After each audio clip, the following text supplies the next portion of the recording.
보실 성경 말씀은 요한계시록 19장 1절로 21절을 보시겠습니다.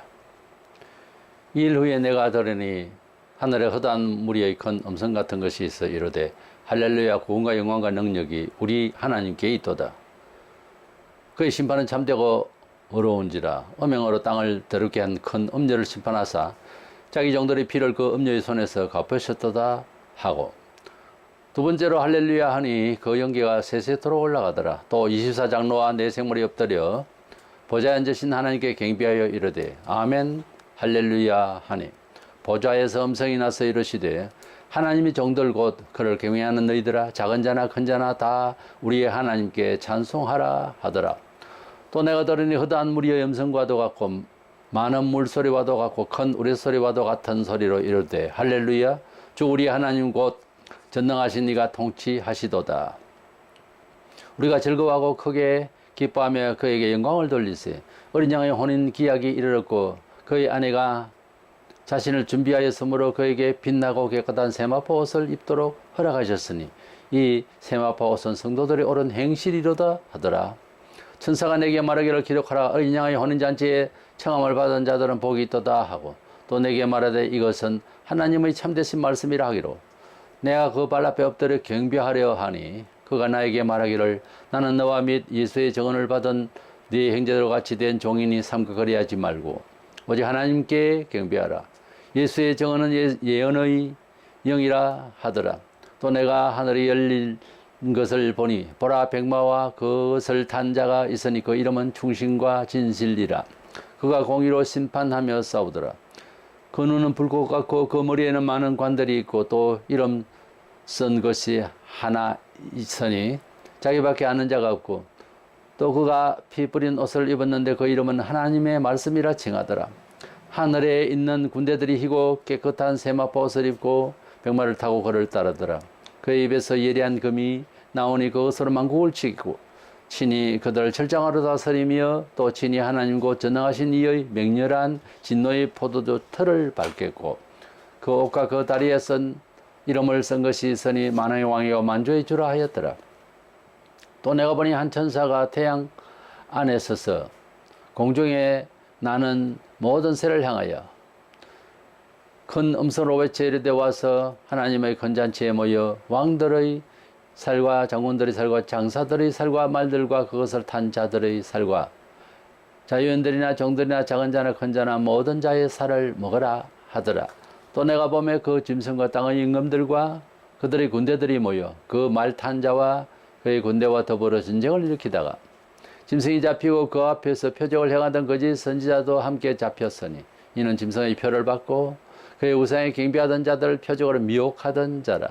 이 둘이 산채로 유황불 붙는 못에 던져지고 그 나머지는 말탄 자 입으로 부터 나오는 금의 죽음에 모든 새가 그들의 살로 배불리더라. 아멘. 우리가 만약에 예수께서 일반적 교조로서 좋은 교훈을 남기는 정도로 돌아가셨다 해도 세계 지금까지 이루는 연대적인 그런 연식이라든가 또 그 업적이라든가 또 감동스럽게 우리에게 던져진 메시지를 봐서도 예수님이 가장 고상하고 우리 인생을 사는데 가장 좋은 분으로 알려지고 있고, 또 성인이라고도 세상 사람들 그렇게 말하고 또 우리들도 그렇게 충분히 이해합니다. 그런데 만약에 예수님께서 부활하시고 성천하시고 또 재림하실 것이 없다면 목숨을 걸고 그렇게 믿는다고 2000년 동안 계속해서 수많은 사람들이 죽으면서도 또 죽음을 각오하고 복음을 전파했을까 하는 겁니다. 그래서 기독교는 예수께서, 그러니까 세상 말로는 교주가 부활을 했다는 사실입니다. 일상에서 내가 부활할 거라고 하신 대로. 그래서 예수님은 내가 생명의 주다라고 하는 말씀을 하시는 가운데에 그분이 죽은 자를 살리시는 것을 통해서 사람의 생명을 주관한다 이렇게 이해할 수 있도록 해 주셨어요. 그런 분이 부활을 하셔서 실제로 땅에서 40일간 사시다가 성천을 하셨어요. 이 모든 것들은 다 미리 말씀하신 대로 된 거고, 또 다시 오실 것이라고 한 예언만 남았어요. 그러니까 그것을 안 믿을 수가 있겠느냐, 객관적으로.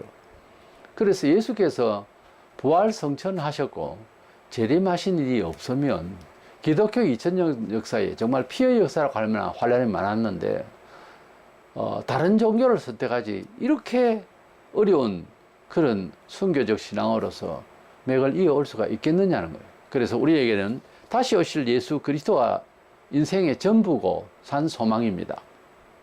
만약에 예수님께서 재림하실 것이 없이 단지 부활하셨고 본인만이 그러한 특별한 분이다라고 하면은 역시 사람은 또 낙심됩니다. 하도 약하기 때문에 문제와 자본주의로 인해서 의지가 감각의 의지입니다. 깨달음의 의지예요. 다른 의지보다. 그래서 이것이 계속 이어나가기가 어려울 텐데 성천하신 것이 확실하고 재림하실 것을 확실히 믿기 때문에 이렇게 맥을 이어오고 우리의 믿음이 상실되지 않는 것입니다. 이래서 드디어 요한계시록은 종말론이자 예수께서 재림하시고 세상을 심판하시고 우리를 영원한 천국으로 데려가실 그런 내용인데 예수 그리스도의 재림을 우리가 이제 보게 됩니다. 그래서 예수 그리스도의 재림이라는 주제로 말씀을 보겠습니다. 먼저는 예수께서 재림하시는 것은 물론 세상을 심판하시고 여러 가지 이제 정리를 하셔서 하시겠지만 우선 예수님이 이 세상에 오시는 목적에 대해서는 신랑 되신 예수와 교회가 신부로 비유된 상황에서 주님이 교회를 사랑해서 교회를 근위로 온다. 그런 차원에서 이해를 먼저 해야 됩니다. 예수께서 왜 오시는가? 세상을 물론 심판하러 오세요. 그러나 교회를 신부를 만나러 오신다는 거죠. 이절에서 큰 음료로 비유된 비진리의 운동단체를 앞서서 우리는 18장에서 판단을 하시고 심판을 하신 것을 알고 있습니다. 이제 주님께서 그러한 영적 배도자의 통치가 끝나고 6절에서 주님이 오셔서 이제 통치하게 되셨다는 것을 말하고 있습니다. 요한은 이것을 전하고 있는 천사 앞에서 그만 너무 감동이 되어서 엎드려져서 경배를 하려고 그랬어요. 천사 자신이 위대하다기보다 요한도 그것을 알고 했을 거예요. 주님께서 재림하시는 것이 얼마나 큰 희망인지 모릅니다. 환란이 왔을 때에 교회 사적으로 보면 다 그렇게 주님이 오시는 걸로 예언한 날짜도 있고 별 착오가 다 있었어요. 요한도 역시 예수님을 볼 때도 너무 쓰러졌지만은 예수께서 재림하시는 이것이 마음에 한입니다. 사실은 그때 당시에는 도미시안 황제 때입니다만 베드로도 네로 황제 때 그리고 많은 제자들과 사도들이 황제의 핍박 속에서 많이 죽었습니다. 그리고 유대인의 특별한 핍박 때문에 주여 오시옵소서 하고 매일마다 다시 오실 것을, 왜냐하면 그들은 본 사람도 있고 전해지는 말이 확신이든 재림하실 것이라고 하는 성천하신 그 예수를 다시 오시라고 할 만하잖아요. 우리는 본 적도 없고 모든 사연을 이제 앞뒤를 다 듣고 이러지만은 그들은 그게 아니거든요. 너무 핍박이 심하니까 주여 오시옵소서, 마라나타 주여 오시옵소서 그러고 있는 차에 이렇게 이제 재림의 소식에 대해서 이제 말미에 이렇게 확실하게 말씀을 하고 있으니까 너무 감동인 거예요. 그 놀라운 그 주님의 재림에 대해서 듣는다고 하는 자체가 큰 감동이고 이것을 전하는 천사 앞에 그냥 엎드러지는 거예요. 그랬을 때에 이제 나에게 경배하지 마라. 나는 너와 정인들과 같이 나도 하나님께 말씀을 정언하는 존재로서 나는 경배받을 자가 아니라고 그렇게 만류를 한 적이 있죠. 7절에 보면 어린 양의 혼인 기약이 이르렀고 그랬고 9절에는 어린 양의 혼인 잔치에 청함을 받은 자들은 복이 있도다. 우리 주님께서 재림하시는 것은 우리 기독교적인 입장에서 생각할 때 비유컨대 신부된 교회를 신랑 되신 예수님이 만나러 오신다 하는 장면이 되겠습니다. 이렇게 표현하고 있잖아요. 우리가 뭐 기쁜 날 하지만은 내가 제일 마음에 들고 제일 이뻐하는 여자가 화장을 곱게 하고 이제 식장을 들어서고 뭐 남자가 먼저 이제 입장을 하지만은 그래서 그 순간이 최고 오래 남고 그렇게 결혼을 기다리며 결혼을 하게 되었다고 하는 사실을 날짜를 기다리는 만큼 그런 설명할 수 없는 환희가 평생에 잘 없습니다. 남자도 그런데 여자는 어떨까 하는 겁니다. 여성이 최고 좋은 남자, 그것도 예수를 최고의 영광의 주를 신랑으로 맞이한다고 할 때, 한 남자로 생각할 때 여성은 어떻게 했느냐 생각을 하면 아마 남자보다도 10배로 더 흥분하고 간절하고 그랬을 거예요. 그래야 하는 교회가 신부된 예수를 기다리는 형편이 지금 보세요. 이 신부된 모양인가 다들. 우리가 그렇게 정말 간절하고 그런 것 같으면 이 소식 앞에는 요한처럼 팍 쓰러져야 됩니다. 너무 좋았어요.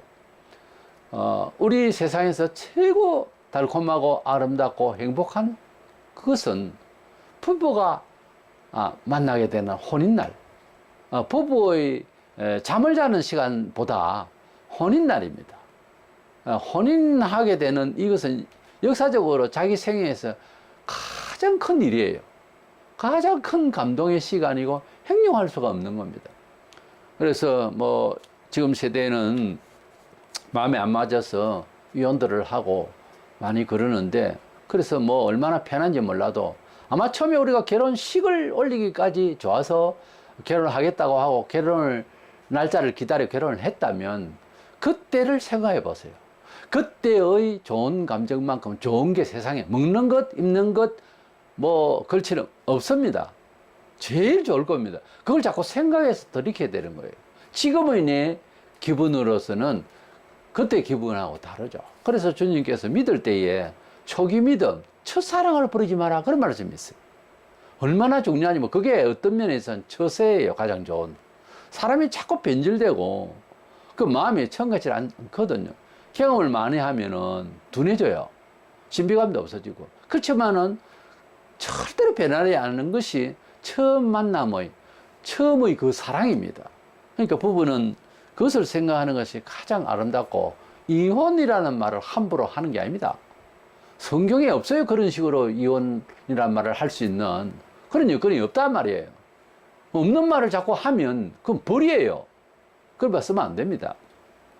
우리 예수님은 우리를 한번 사랑하시면 또 못난 신부된 우리를 끝까지 사랑하시는데, 우리는 이게 남편인가 해서 다른 종교 가고, 이게 남편인가 해서 물질로 가서 예수 버리고, 이렇게 하면 안 된단 말이에요. 논리상 그게 맞는 말이냐고. 최고 좋은 남자가 형편없는 여자를 가령, 그렇잖아요. 우리는 형편이 없잖아요. 이 사람을 사랑해서 뭐가 좋아서 사랑했는지, 사랑은 설명이 없어요. 원래 뭐가 좋아서 사랑했는지 모르지만 이래 사랑한다고 그렇게 쫓아다니면 거기 가지 마, 다른 신을 믿지 마, 이래 했는데, 우리는 어때요? 자기가 할 걸 제 마음대로 가는 거예요. 말도 함부로 하고. 신랑 대신 예수님을 만난 신부, 그런 차원에서 우리 주님을 기다려야 할 줄로 믿는 것입니다. 먼저는 신부가 된 우리 성도, 예수 앞에, 신랑 예수 앞에 신부가 된 자격이랄까, 어떤 사람이기에 우리는 신부라고 할 수 있을까, 한두 가지를 생각하면, 먼저는 예수님을 진정으로 나의 생명의 주님으로 고백하는 것입니다. 예수를 구주로 믿는다는 고백이란 말을 종교적 사상, 종교적 그런 식견으로서 그냥 한 교주로 생각하고, 예수님이 나의 구원자다, 그래서 나를 도와줄 거다, 이렇게만 생각하는 것은 원래 구주의 예수님의 그 그리스도라고 하는 구주성이 성경적인 내용이 아닙니다. 나의 몸과 마음과 정성과 뜻이 전부 다 예수 거다고 하는 입장입니다. 그러니까 한마디로 말하면 내 목숨이 예수 거다. 그러니까 어떻게 보면 팔리어진 그런 노예처럼 나는 예수의 것이다. 그것도 악한 자에게 팔린 게 아니잖아요. 예수의 것이다 라고 하는 입장에서 구주라고 써요. 원래 예수님 나의 구주입니다라는 것은 생명을 건지신 분이다. 나는 떠내려가던 물 위에 떠내려가는 사람 건져주신 분이다. 영락없이 죽을 사람인데 곧 떠내려가서 아주 깊은 곳으로 빠져서 죽을 사람인데 건져주셨다는 겁니다. 그 권능을 건져주셨다. 이런 게 구주성이에요. 때문에 어째요?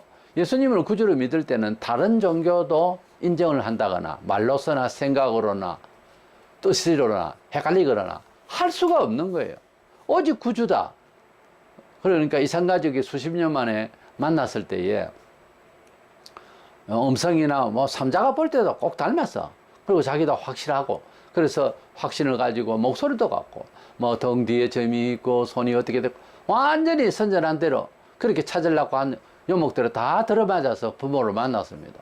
그래서 처음에는 부모님 하다가 엄마 아빠 하다가 그래가 뭐 한 몇 년 지나서 우리 아버지가 아닌가 이렇게 의심해요.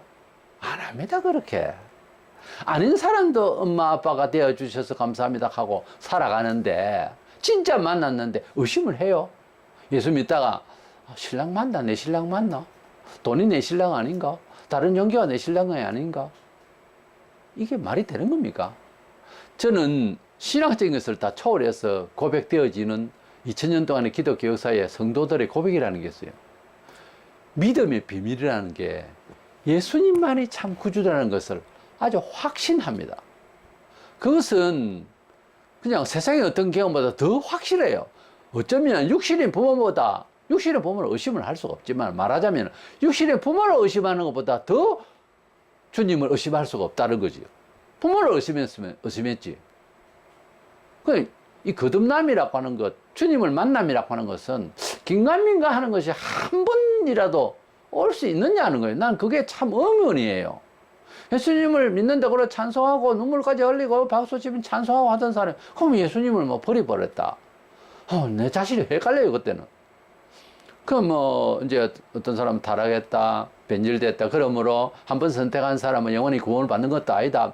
이런저런 소리를 하지만은 저는 그게 아니라고 봅니다. 왜냐하면 내가 잘 밝혀 볼 수가 없어서 그렇지 뭐 신이 아니니까 그 사람이 예수님을 제가 지금 설명드린 그런 생명의 주로 안 믿었겠지 처음부터. 난 그렇게 생각해요. 그러니까 떠난 거지. 예수님을 생명의 주로 믿었으면 안 떠납니다. 안 떠나요 절대. 사도행전 4장 12절에 다른 이로서는 구원을 받을 수 없나니 천하 사람 중에 구원을 받을 만한 다른 이름을 우리에게 주신 이 없음이라 했더라고요. 그러니까 예수님을 구주로 믿으면 다른 종교 교주 구원론을 안 믿습니다. 안 믿는 게 아니고 부정해요. 오직 예수만이 하나님과 우리 사이에서 중보자이시고 하나님의 성자아들로서 오셔서 나를 구원하셨다. 이렇게 확실히 믿습니다. 그렇게 믿어야 예수님을 나의 구주로 믿는 거예요. 두 번째로는 믿음의 옷을 입어야 되는 걸로 성경에는 나옵니다. 예수님을 구주로 믿는 자의 영적 상태를 구체적으로 말하자면 어떤 옷을 입은 듯이, 자, 지금까지 옷을 안 입었는데 옷을 입었다든지, 또는 군복을 입다가 사복을 입었다든지, 사복을 입다가 의사이기 때문에 의사 옷으로 갈아입었다든지, 가운을 걸쳤다든지, 이렇게 어떤 옷을 입은 겁니다. 예수님의 사상, 예수님의 보혈, 하나님이 우리에게 예수님을 주신 그 내용의 옷을 입은 거예요. 그것을 믿음의 옷이라고 그러죠. 8절에 그에게 빛나고 깨끗한 세마포 옷을 입도록 허락하셨으니 이 세마포 옷은 성도들의 옳은 행실이로다. 옳은 행실이 있는 사람만 구원받는다. 그런 뜻이 아니에요. 여기 옳다는 의는 하나님을 믿는 믿음을 말해요. 이 세상 천지에서 옳고 그름을 이야기하지만은 성경에서 말하는 심판대의 의라고 하는 것은 하나님이 우리의 모든 가치관, 뭐 도덕관, 뭐 의에 대한 정의 이거 참 다 무시합니다. 사실은 우리를 무시당할 만한 것은 또 차후에 또 설명을 드립니다만은 이거 우리가 다 불의하다는 거죠. 인생은 오직 하나님께서 우리에게 원래 DNA를 주셨고 그렇게 믿으면 우리가 잘 될 수 있는 하나님의 말씀이 의로 판단하는 규정이 되어 있어요. 그 판단조에서 사람이 구원을 받고 하나님 자녀가 되는 그거는 하나하나의 행동 지침이 아니고 예수 그리스도를 믿어서 나의 생명의 주님으로 믿어서 속죄함을 받았을 때 그를 의인이라고 그래요. 성경에. 의롭다 칭한다는 거죠. 의인이라는 거죠. 의롭다 칭함을 받은 사람이라는 거죠. 그래서 세마포 옷이라고 하는 것은 깨끗한 세마포 옷은 예수 그리스도를 통하여 그 보혈로 인하여서 내가 속죄함을 받아서 그 믿음의 뜻을 받아들인 그 마음의 옷을 말하는 겁니다. 그래서 야고보는 그러면 믿었다면은 그 믿음의 반응이 있어야 될 것 아니냐 그죠. 행위가. 그것은 선행이나 뭐나 꼭 이런 걸 행위 자체를 말하는 것이 아니라 예수 그리스도를 통하여서 받은 바 속죄의 은혜에 대한 반응이 일어나야 된다 그 말이에요. 제가 좀 부드럽게 말하자면 야고보서는 그런 마음으로 읽으면 은혜가 됩니다. 왜? 믿어보니까 잘하고 싶거든요. 착하고 싶고. 안 그랬습니까? 저는 예수 믿었을 때 가만히 있다가 동네 애들이 그때 TV 뭐 이제 방금 들어와서 그냥 TV만 보고 그리고 아이들이 뭐 숙제도 안 하고 공부도 안 해요. 그래서 이장님한테 찾아가기 전에 열심히 기도해서 어떤 환상을 보게 됐습니다만, 그 키를 얻어가지고 동해에 들어가서, 그래서 그 문을 열고 방송을 하고 해서 아이들을 불러서 숙제도 시키고 공부도 가르치고 그냥 새까맣게 모였죠, 애들이. 저는 하나님을 믿는 사람이라면은 어떤 변화가 있는데, 좀 가진 거 있으면 가난한 자를 억지로라도 찾아가서 좀 도와주고, 그리고 이제 여러 가지 낙후된 곳에 좀 문화적으로도 영향을 끼치고 선을 베풀고 그런다고 봐요, 저는. 그것이 믿음의 행실로 어떤 식으로든 표현을 해야 되는데 없잖아요. 처음에는 예배고요. 교회 안에서의 어떤 최고의 활동을 하려고 하고 싶고, 제일 많이 하고 싶고, 그 다음에는 이제 사회 속에서 우리가 소금과 빛이 되라고 하셨으니까 당연히 그래야 되지요, 주님. 이렇게 이제 그 말씀을 받아들이는 거죠. 그래서 범사에 공의롭고 불법으로 하지 아니하고 악하게 대하지 아니하고, 그게 그게 돼야 꼭 구원받느냐 이래 묻는 사람도 있어요. 어떻게 그렇게 말을 해요? 거듭난 사람은 그렇게 하게 돼 있다니까요. 그 말을 말합니다. 성도들의 옳은 행실, 믿음의 그 반응이 있었던 사람들 말하는 거예요. 말세가 되면은 참된 믿음이 없고, 이스라엘이 행벌을 받기 전에 타락했을 때 어느 정도냐, 완전히 형식이 되어버렸어. 이사야 29장 13절에 입으로는 나를 가까이 하며 입술로는 나를 공경하나 그들의 마음은 내게서 멀리 떠났나니. 예수님 오시기 전 약 600년 전에 이렇게 많은 사람들이 하나님을 믿는다고 하지만 결국은 형식이었다는 겁니다. 믿음이 우리가 실체가 실생활에 연습이 되어지고 표현되어지고 그렇게 표현하려고 하는 일이 적으면은 손해를 자신이 봅니다. 결국 믿음이 상실돼요. 믿음이 많이 학문을 쌓고 물론 그런 시간이 있으면 좋겠죠. 근데 많이 안다고 해서 지켜지지 않는 것이 사람 마음이더라고요. 그러니까 심령으로 주님을 만난 만큼 그 뜻대로 그 교훈대로 살려고 좀 노력들을 하셔야 됩니다. 조금이라도 자꾸 해볼수록 믿음이, 내가 가지고 있는 믿음도 상실되지 아니하고 안주를 하고 또 커지고 그렇습니다. 근데 그걸 안 하니까 듣기만 하고 즐겁기만 하고 그죠. 그대로 살라니까는 그냥 배에서 쓰더라고. 10장에 그렇게 말했듯이. 하나님 말씀은 달콤하고 참 듣기 좋은데 행동하기는 어려운 게 쓴 거죠, 생활에. 그러나 그것을 쓴 것은 약이라고 생각하고 그 하나님 말씀대로 살아보려고 노력을 안 합니다, 사람들이. 그러니까 간증거리가 안 생기는 거예요. 그러니까 기적이라는 단어 자체의 의미를 체감을 못 하는 거예요. 경험이 안 되는 거예요. 장사가 없어요. 누구나 다 순종을 해봐야 된다니까요.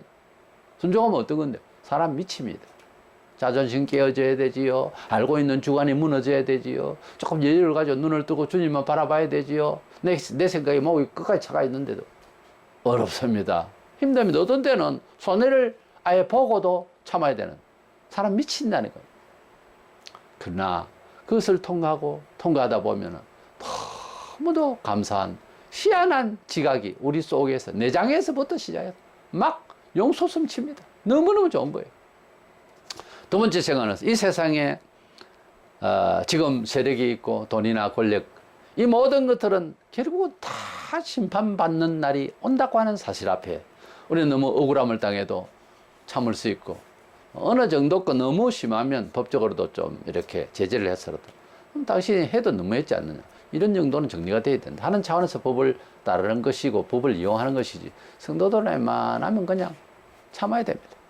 뭐 법정에 자꾸 하는 게 아니에요. 주님께서 오실 때 성도들이 공중으로 올라가 주님을 영접하고 14절에 흰 세마포옷을 입고 백마를 타고 하늘 군대가 되었어. 그 영접해가 내려오는 것입니다. 그때 세상 군대가 우리를 치는 거죠. 15절에 그의 입에서 예리한 검이 나오니 그것으로 만국을 치겠고, 주님께서는 우리에게 전쟁을 맡기시는 것도 아닙니다. 주님의 입에서 나오는 예리한 검, 하나님 말씀이에요. 하나님 말씀이 어째요? 살아서 운동력이 있다 그랬어요. 우리 오장육부를 찔러 쪼갠다고 히브리서 4장 12절에. 하나님 말씀은 어째요? 운동력이 있다. 즉 생명력이 있으니까 운동이 있죠. 돌은 운동력이 없습니다. 가만히 있습니다. 비가 올 때 언덕에서 박혀있던 돌도 수르륵 하고 무너집니다. 그러나 바람이 불면 흔들거리고 또 살아남으려고 하는 것은 결국은 어떤 반응에 의해서 공간적 이동도 할 수 있고 어떤 스스로 가진 힘이라는 게 있습니다.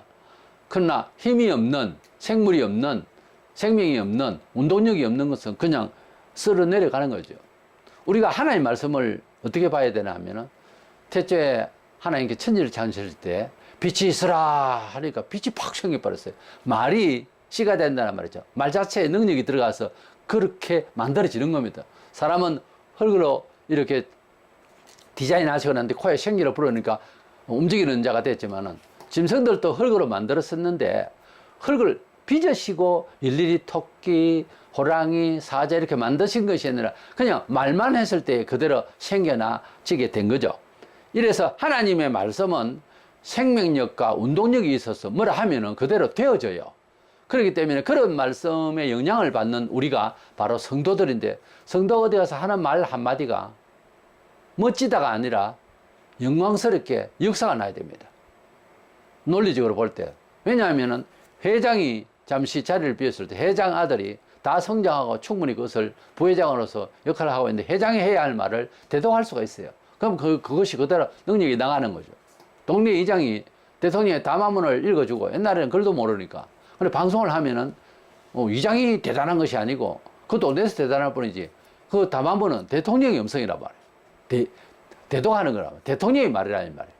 하나님의 말씀이 우리 입술로서 통해서 여러 가지 설명과 부드러움, 문학적으로도 나갈 수 있고 음악적으로도 나갈 수 있고 명령으로도 나갈 수 있고 교육적으로도 나갈 수가 있습니다. 그래서 목사가 무슨 말을 하면은 니 잘났다 이런 식으로 반박을 하게 되니, 이게 무슨 교회가 권위가 있겠습니까? 원래 목사가 사사로 내렸던 무슨 말을 하면은 그 견해를 웬만하면 교회가 따라줘야 되는 거예요. 더더구나 설교의 내용에 있어서 대독하고 대언하는 이런 입장에서 영적이 신령한 일에 그냥 대신해서 하는 말인데, 영감을 받기 위해서 피그룹을 짜고 그래서 말씀을 받아서 잘 정리를 설교를 하면은 그것을 하나님의 음성으로 받으라고 바울은 그렇게 말했고, 칼빈도 이제 설교를 하나님의 음성처럼 그렇게 들으라고 했습니다. 하나님의 기록된 이 성경도 읽을 때는요, 꼬무작대고 건질고 한눈 팔고 이럴 게 아니에요.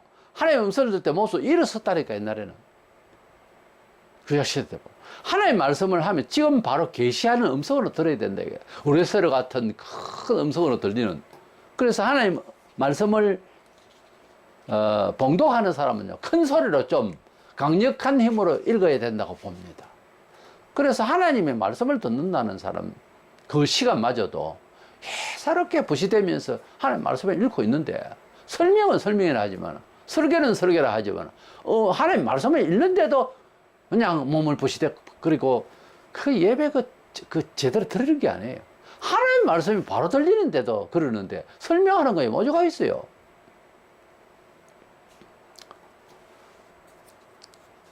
육장에서 첫그릇에 나타나서 예수님을 흉내내려고, 그냥 이기려고 그 첫그릇에 나타났을 때는 백마를 타기는 했는데 활을 가졌잖아요. 그런데 예수님은 1장에서부터 이제 검을 가지신 분으로 나타나요.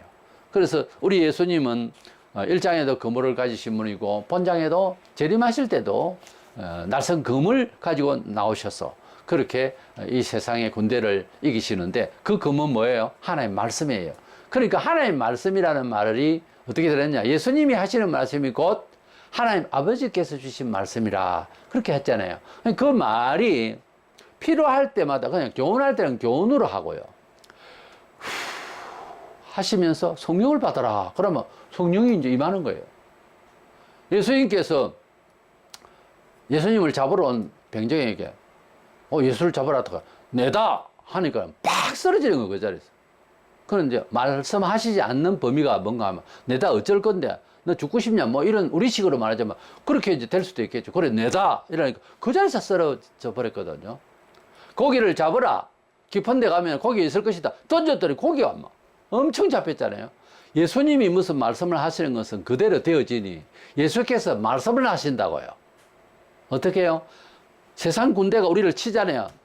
뭐 우리 식으로 내 이놈들 이렇게 다 쓰러진다니까요. 뭐 어떻게 설명하라고? 예수님의 말씀이 칼이 되어서, 칼은 이제 그때 지금 같으면 총이라고 할 수 있을까? 핵폭탄을 할 수 있을까? 예수님의 말씀이 생전에도 저 세상에 계실 때에도 무슨 말씀을 하시면 그대로 됐잖아요.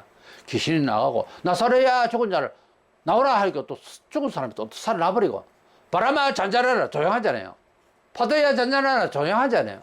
예수님 말씀이 칼이 되어서 즉 이때는 심판이잖아요. 그때에 군대가 치는데 총 쏘는 놈, 폭탄 터지는 놈, 너 탱크 부대 한 방에 갈지어다 가령 이렇게만 하면 가버린다니까요. 그런 뜻이에요. 칼로서 이 세상의 군대를 친다는 말이에요. 말씀이 칼이야. 그러므로 말씀을 잘 들어야 되겠죠. 말씀을 잘 따라야 되겠죠. 왜? 그 말씀이 내 몸에 채워지면, 그 말씀대로 살면 어쩐다? 역사가 난다 이거예요. 그러므로 하나님 말씀을 굉장한 능력, 아니 전능하신 그런 생명력과 운동력이 있는 말로 받아들여야 된다 그 말이에요. 성경에 그래 하지 말라 하면은 절대로 하면 안 되는 거예요 원래. 뭐 해도 되던데 죽으려고 환장한 거지. 그거 아니에요. 하나님의 말씀대로 되어지는 거예요 일이. 주님께서는 16절에서 만화의 왕이 되셔서 우리 주님이 이 세상의 모든 문제를 다 치시고 17절 이하에서 21절에 공중에 나는 크단 새들을 불러서 이 시체를 다 먹어라. 배불리 먹더라 그랬습니다. 이게 뭐 영적으로 뭐 어쩌고저쩌고 하는데 그렇게 말하면 안 돼. 이게는 마지막 때에 사람을 심판하는 거예요. 그 시체가 지금 땅바닥에 다 쓰러졌잖아요. 이걸 어떻게 처리할 겁니까?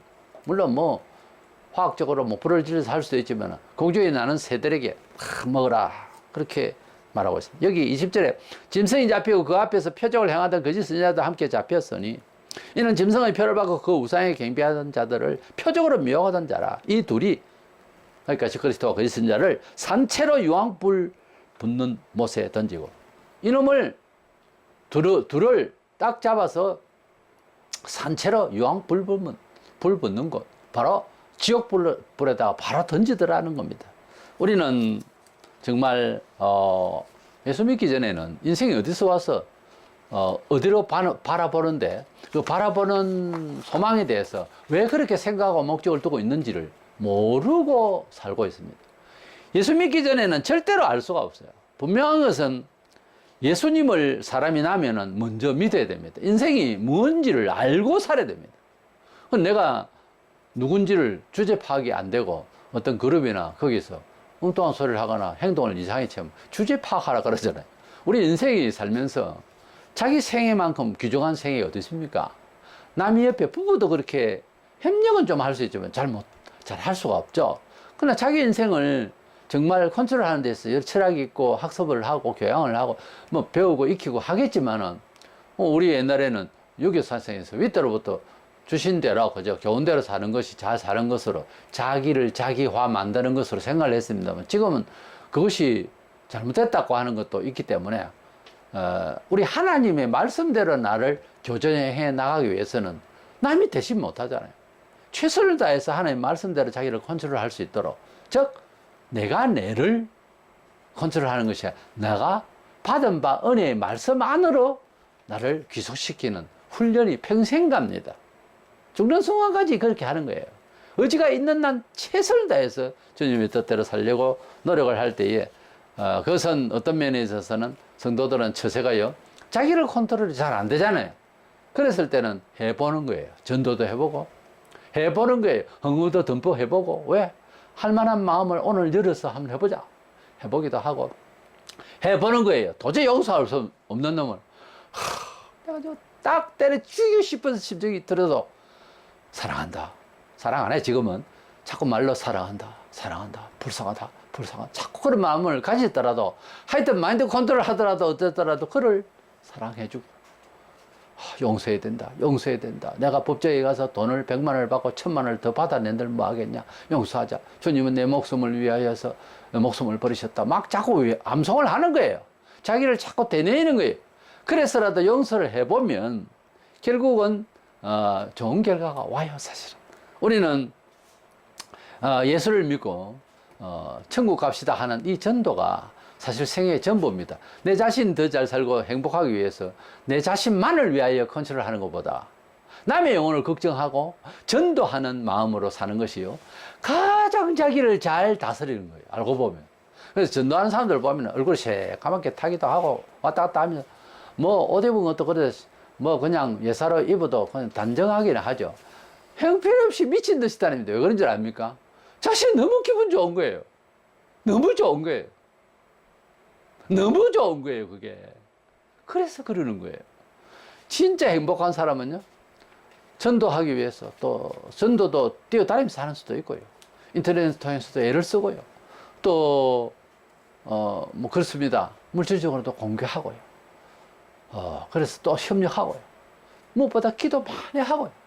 그들을 위하여 기도하고요. 이 전도, 사람의 영혼을 위해서 수고하는 것만큼 내 영혼이 기쁜 것이 없어요. 처세를 그렇게 하시기 바랍니다.